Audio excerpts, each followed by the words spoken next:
नमस्कार। हमारे चैनल में आपका स्वागत है। मैं हूं रामचंद्र मौर्य। साथियों, दिल्ली में चुनाव आयोग खेला कर रहा है। भारतीय जनता पार्टी हरियाणा महाराष्ट्र की तर्ज पर जिन फार्मूलों को लगा करके हरियाणा में महाराष्ट्र में चुनाव जीता है, वही फार्मूला दिल्ली में लगाना चाहती है और अरविंद केजरीवाल तीसरी बार जीत की हैट्रिक लगाना चाहते हैं। कांग्रेस पार्टी भी इन दोनों पार्टियों के बीच समीकरण बैठा रही है और अपनी गुंजाइश बनाने की कोशिश कर रही है। तो क्या अरविंद केजरीवाल तीसरी बार हैट्रिक लगा पाएंगे?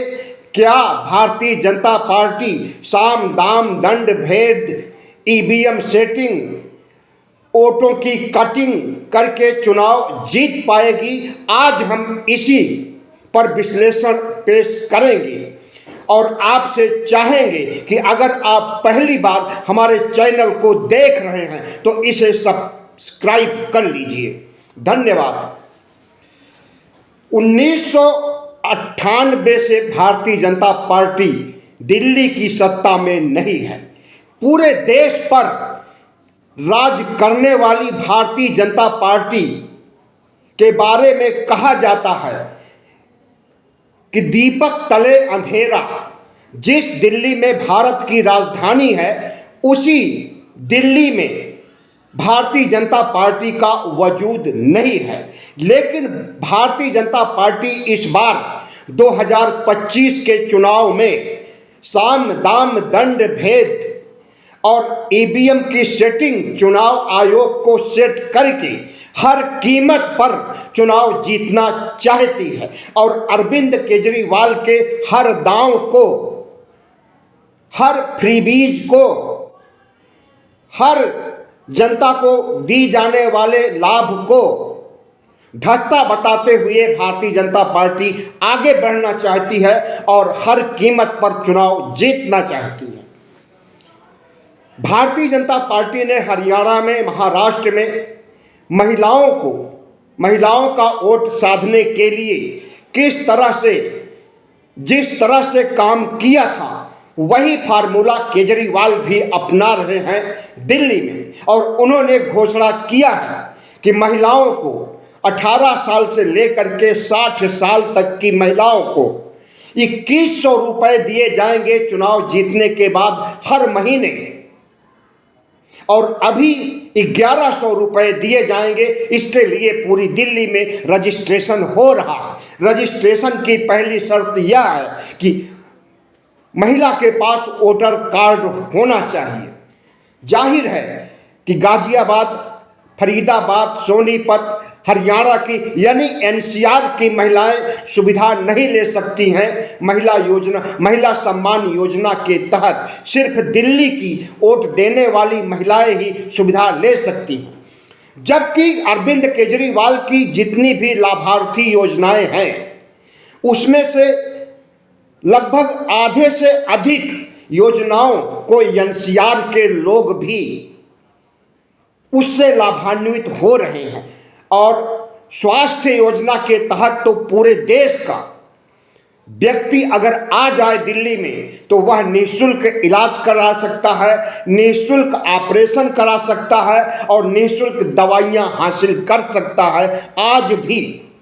और यह आज से नहीं है, 2015 से है। लेकिन अब इस फ्रीबीज का दायरा बढ़ा दिया गया है और अरविंद केजरीवाल ने हर महिला के हाथ पर हर महीने 2100 रुपए रखने की घोषणा की है, जिससे भारतीय जनता बुरी तरह से सहमी हुई है। उसे लगता है कि हरियाणा और महाराष्ट्र में जिस तरह से लाडली बहना योजना का फायदा उठाया गया, मध्य प्रदेश में जिस तरह से फायदा उठाया गया, उस फायदा को अब अरविंद केजरीवाल दिल्ली में भुनाना चाहते हैं। और उनकी सरकार जो कि 10 सालों से लगातार चल रही है, 2015 में चुनाव होता है तो भारतीय जनता पार्टी को 70 में से 62 सीटें मिलती हैं। 2020 में चुनाव होता है तो अरविंद केजरीवाल की पार्टी आम आदमी पार्टी को 70 में से 62 सीटें मिलती हैं। और इस बार जिस तरह से चुनाव आयोग भारतीय जनता पार्टी को जितवाने के लिए वोट काट रहा है, आम आदमी पार्टी के जो मतदाता हैं उनका नाम ही वोटर लिस्ट से गायब कर रहा है। और इसकी शिकायत करने के लिए चुनाव आयोग नहीं पहुंचे केजरीवाल, बल्कि उन्होंने एक जनसभा किया और उस जनसभा में उन लोगों को बुलाया जिनके नाम वोटर लिस्ट से गायब किए गए हैं। और इस तरह से करीब 3 बार उन्होंने इसका उद्घाटन किया, खुलासा किया कि चुनाव आयोग किस तरह से भारतीय जनता पार्टी के इशारे पर बड़ी संख्या में वोट काट रहा है। आज भी अरविंद केजरीवाल ने एक प्रेस कॉन्फ्रेंस करके कहा है कि मुझे हराने के लिए भारतीय जनता पार्टी और चुनाव आयोग ने हमारे क्षेत्र नई दिल्ली क्षेत्र में वोटों की कटौती किया है। 5000 वोट काटे गए हैं और 7500 नए वोटर को जोड़ा जा रहा है। इस तरह से अरविंद केजरीवाल ने कहा कि भारतीय जनता पार्टी पूरी दिल्ली में जिस तरह से आम आदमी पार्टी के कोर वोटर का नाम वोटर लिस्ट से हटाने का काम कर रही है, यही सब काम इसने हरियाणा और महाराष्ट्र में भी किया था। इसीलिए भारतीय जनता पार्टी की 2 राज्यों में जीत हुई है। 2025 में आम आदमी पार्टी को कुल 49,74,592 वोट मिले थे। इसमें से 9 लाख वोट गायब किए जा रहे हैं भारतीय जनता पार्टी की ओर से। जो कोर वोटर हैं उसमें से 9 लाख की कमी की जा रही। भारतीय जनता पार्टी को 35 लाख वोट मिले थे। अब इसमें 9 लाख वोट अगर जोड़ दीजिए तो हम समझते हैं कि भारतीय जनता पार्टी की जीत पक्की है। लेकिन जो खेला खेल रहा है यह 44 लाख हो जाएगा, 35-9 44 लाख। और 44 लाख वोटों में अगर एक मुश्त मिल जाता है भारतीय जनता पार्टी को तो उसका साम दाम दंड भेद का खेला, चुनाव आयोग को सेट करने का खेला, ईवीएम मशीन को सेट करने और ईवीएम मशीन से मनचाहा परिणाम निकालने का खेला साकार हो जाएगा। अगर भारतीय जनता पार्टी जिस तरह से जिस रास्ते पर चल रही है अगर उस पर रोक नहीं लगी, और अरविंद केजरीवाल एक छटे हुए खिलाड़ी हैं भारतीय राजनीति के, कांग्रेस की तरह लुंज पुंज और घर में बैठ करके चुनाव जीतने वाले नहीं हैं। अगर मोदी नहला मारते हैं तो अरविंद केजरीवाल दहला मारते हैं और ताश जीतने या बाजी जीतने की कारीगरी अच्छी तरह से जानते हैं अरविंद केजरीवाल। तो जिस तरह से अरविंद केजरीवाल ने बड़े पैमाने पर वोटर्स के नाम काटे जाने की शिकायत सार्वजनिक रूप से किया सभा बुला करके, और जिस तरह से इनके एलजी के थ्रू और पैसे बांटने के कई क्षेत्रों में पैसे बांटे गए हैं। अभी आपने सुना होगा कि इसी नई दिल्ली क्षेत्र में अरविंद केजरीवाल को हराने के लिए प्रवेश वर्मा, जो कि साहेब सिंह वर्मा जो पहले दिल्ली के मुख्यमंत्री थे उनके बेटे हैं, उन्होंने खुलेआम वोटरों को पैसे बांटे। तो भारतीय जनता पार्टी वह सारी अनैतिक गतिविधियां दिल्ली में आजमा रही है, आजमा ही नहीं रही है बल्कि अनैतिक गतिविधियों से खुद कर रही है और चुनाव आयोग से भी करवा रही है। और पैसे बांटने का जिस तरह से निर्लज्जता पूर्वक शर्मनाक खेल महाराष्ट्र में हुआ था कि इनका महासचिव तावड़े पकड़ा गया था होटल में वोट के लिए पैसे बांटते हुए करोड़ों रुपए। तो वही करोड़ों रुपए बांटने का खेला इस समय दिल्ली में चल रहा है। अभी अधिसूचना चुनाव आयोग की जारी नहीं हुई है, उसके पहले भारतीय जनता पार्टी जो तिकड़म लगा रही है, उस हर तिकड़म पर अरविंद केजरीवाल की नज़र है और उस तिकड़म को या कहें कि उस ब्रह्मास्त्र को निष्प्रभावी करने के लिए पूरी ताकत लगा रहे हैं अरविंद केजरीवाल। अरविंद केजरीवाल को पता है कि भारतीय जनता पार्टी किस तरह से चुनाव जीतती है, पैसे बांट करके, वोटर्स के नाम गायब करके, बूथ पर धांधली करके और चुनाव आयोग को सेट करके।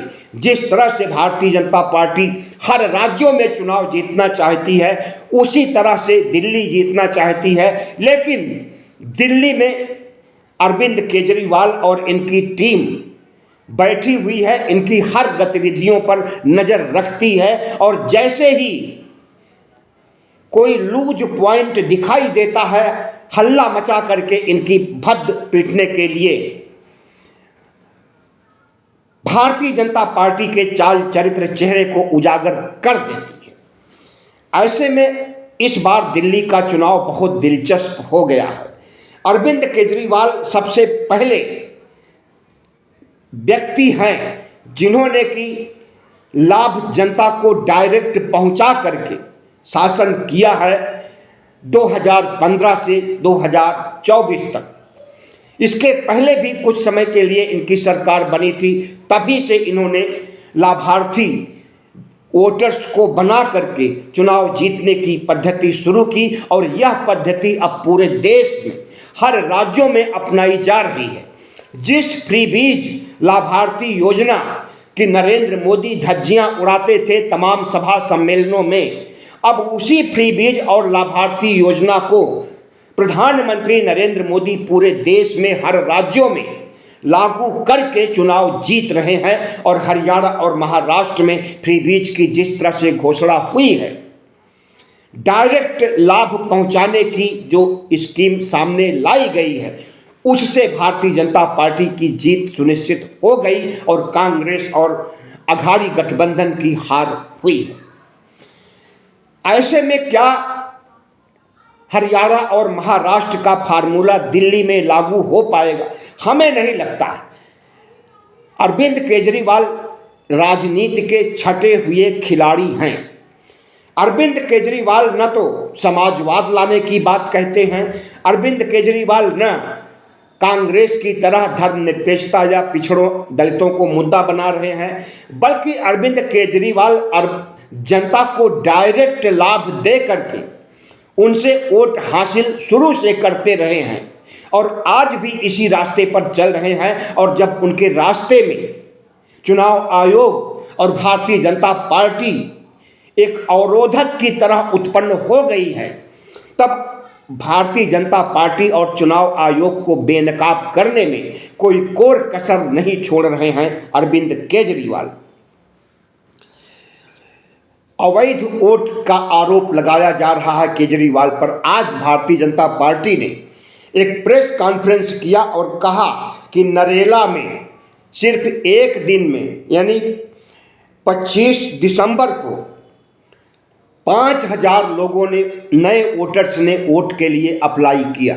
इसे भारतीय जनता पार्टी कह रही है कि ये सारे वोटर तैयार किए हैं अरविंद केजरीवाल ने और सिर्फ नरेला सीट पर नहीं बल्कि तमाम दिल्ली की सीटों पर अरविंद केजरीवाल ने फर्जी वोटर तैयार किए हैं, बांग्लादेशी रोहिंग्या वोटर्स तैयार किए हैं और वह वोटर अपना नाम वोटर लिस्ट में डलवाने के लिए हर जगह अप्लाई कर रहे हैं।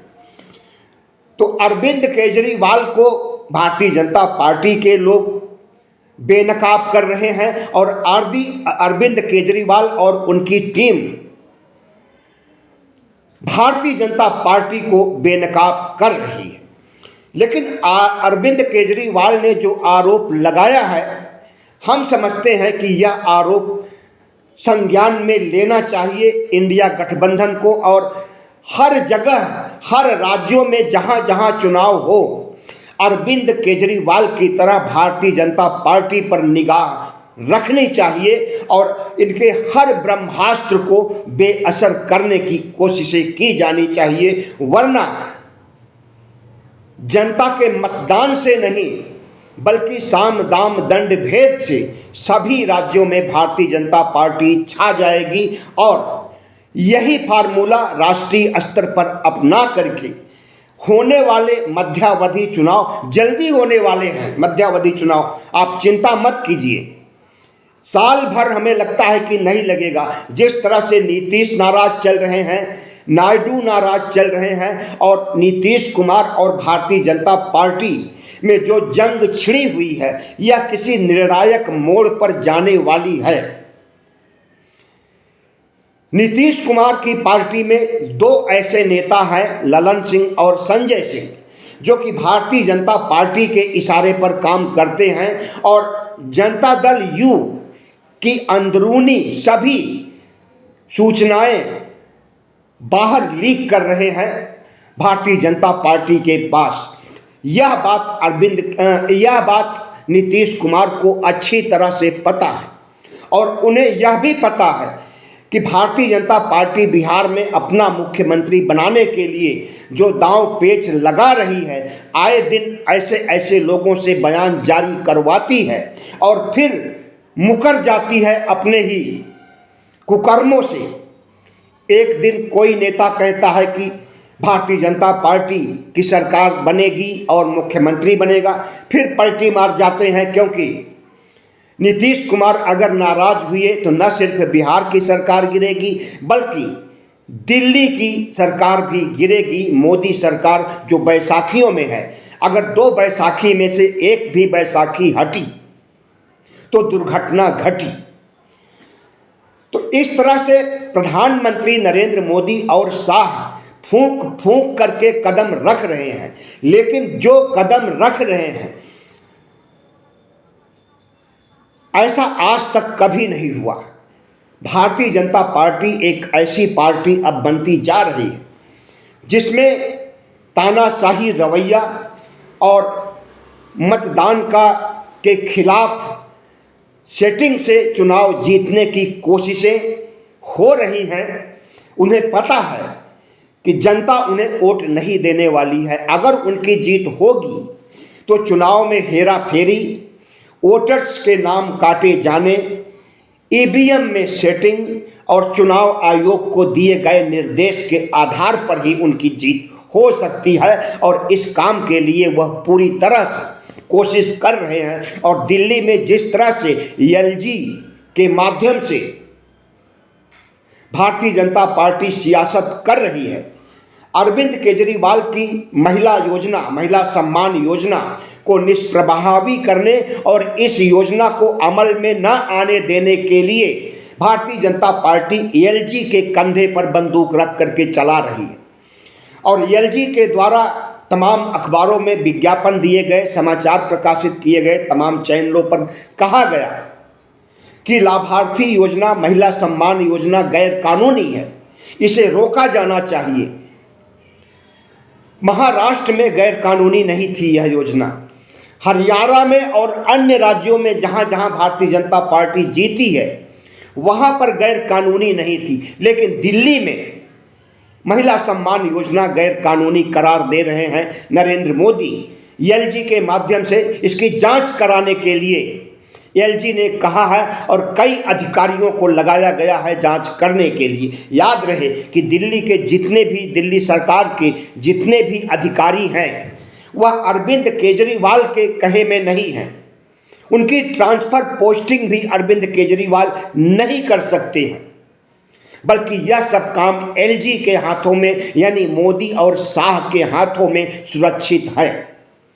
तो एलजी के माध्यम से महिला सम्मान योजना को न लागू करने देने के लिए नरेंद्र मोदी और शाह ने जो रणनीति रची है, इसके बारे में अरविंद केजरीवाल ने जनता की महिलाओं से डायरेक्ट कह दिया कि इन्होंने हमारी हर स्कीम में जितनी भी हम लाभार्थी योजनाएं पहुंचाते हैं जनता तक, हर एक योजनाओं में टांग अड़ाने का काम किया, लेकिन मैंने इनसे लड़ करके वह योजनाएं लागू किया और दिल्ली की जनता को फायदा पहुंचाया।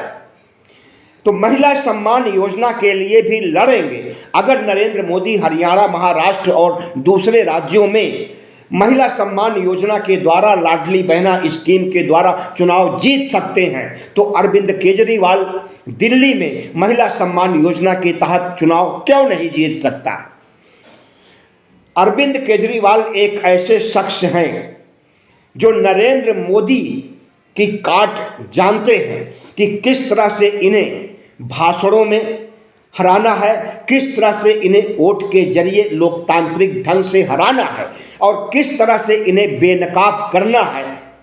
जनता के सामने जो गलत काम करते हैं चुनाव जीतने के लिए, वह सब फार्मूले अरविंद केजरीवाल अच्छी तरह से जानते हैं और यह भी जानते हैं कि अगर दिल्ली में उनकी विजय रथ यात्रा को रोक दी जाती है, जिसको जीतने के लिए दिल्ली को लालायित हैं और हर कीमत पर नरेंद्र मोदी और शाह इस बार दिल्ली फतह करने चाहते हैं। इन्हें 26-27 साल हो गए, 98 में इनकी सरकार थी और उसके बाद से इन्होंने सत्ता का सुख नहीं भोगा है दिल्ली में। और यहाँ तक कि आज भी भारतीय जनता पार्टी के पास कोई ऐसा चेहरा नहीं है जिसे आतिशी या अरविंद केजरीवाल के सामने खड़ा किया जा सके कि हम इन्हें मुख्यमंत्री बनाएंगे। ऐसा कोई भी चेहरा नहीं है। पता चल रहा है कि बांसुरी स्वराज का चेहरा बनाने की कोशिश की जा रही है, लेकिन बांसुरी स्वराज के खिलाफ जितने भी दिल्ली के बड़े नेता हैं भारतीय जनता पार्टी के, सब लामबंद हो गए हैं। तो भारतीय जनता पार्टी हर तिकड़म अपना रही है, लेकिन उसका कोई तिकड़म सफल होते हुए नहीं दिखाई दे रहा।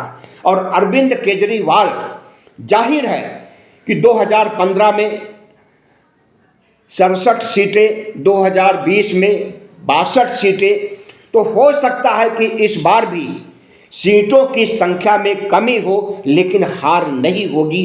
दिल्ली के मतदाताओं का फिलहाल यही मानना है।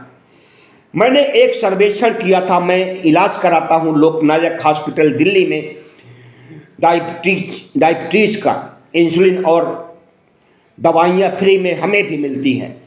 तो मैं जब अस्पताल गया था तो एक सर्वे किया, अस्पताल के अंदर भी, अस्पताल के बाहर भी, दिल्ली गेट पर भी और राजघाट पर भी। लगभग 100 लोगों से मैंने बात किया, जिसमें से 68 यानी 68 लोगों ने कहा कि भारतीय जनता पार्टी को हराना है और अरविंद केजरीवाल की हैट्रिक लगाना है।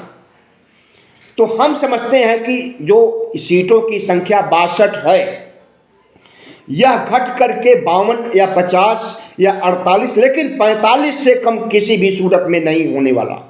और फिर से हैट्रिक लगाएंगे अरविंद केजरीवाल। यह आपको पता चल जाएगा फरवरी में, जब चुनाव आयोग मतगणना करेगा और ईवीएम अरविंद केजरीवाल के पक्ष में वोट उगलेंगे, तब पता चलेगा। लेकिन सर्वे करने के आधार पर अगर निष्पक्ष सर्वे किया जाए तो एक मोटा मोटी अनुमान लग जाता है कि किसकी सरकार बनने वाली है और किसकी सरकार नहीं बनने वाली है। तो कुल मिलाकर के हम यही कहेंगे कि प्रधानमंत्री नरेंद्र मोदी और शाह अगर ईवीएम में कोई बड़ा खेला नहीं किए, ईवीएम के बाहर जो खेला होगा उसे तो अरविंद केजरीवाल बेनकाब कर देंगे और वह खेला कामयाब नहीं हो पाएगा। लेकिन चुनाव आयोग मतपत्र में जब मतदान जब हो जाएगा, उसके बाद अगर ईवीएम से छेड़छाड़ करेगा, तभी भारतीय जनता पार्टी की जीत हो सकती है। और ऐसे तो हमें नहीं लगता है कि उसकी जीत हो सकती है। अभी भी फ्रीबीज दिल्ली में चल रही है और नई नई फ्रीबीज देने की, जनता को डायरेक्ट लाभ पहुंचाने की अभी अंबेडकर के नाम पर एक स्कीम लाया है अरविंद केजरीवाल ने, जिसमें कि SC ST के छात्रों को विदेशों में पढ़ने के लिए सिर्फ फीस ही नहीं, सिर्फ वजीफा ही नहीं, पूरा खर्च देने की घोषणा की गई है दिल्ली सरकार की ओर से। इस तरह से बहुत सारी ऐसी योजनाएं हैं, बिजली, पानी, स्वास्थ्य, शिक्षा, जो आम आदमी की ज़रूरतें होती हैं, हर चीज़ में छूट दे करके, और अब हायर लेवल पर पढ़ाई करने की छूट अगर विदेशों के लिए अरविंद केजरीवाल दे रहे हैं तो इसका फायदा उन्हें मिलेगा। और कांग्रेस पार्टी कितना भी हाथ पैर मार ले, 1 या 2 सीट से ज़्यादा नहीं जीत पाएगी। और भारतीय जनता पार्टी को हमें लगता है कि जितना वोट 2020 में मिला था उससे थोड़ा बढ़ सकता है। अगर 35% मिला था तो यह बढ़ करके 36 या 37% हो सकता है। अरविंद केजरीवाल को अगर 54% वोट मिला था तो ये हो सकता है घट करके 50% तक हो जाए। और अगर 50% भी वोट मिल गया अरविंद केजरीवाल को तो हैट्रिक लगाने में देर नहीं लगेगी। बहुत बहुत धन्यवाद। चैनल को सब्सक्राइब कीजिएगा, लाइक कीजिएगा और शेयर कीजिएगा।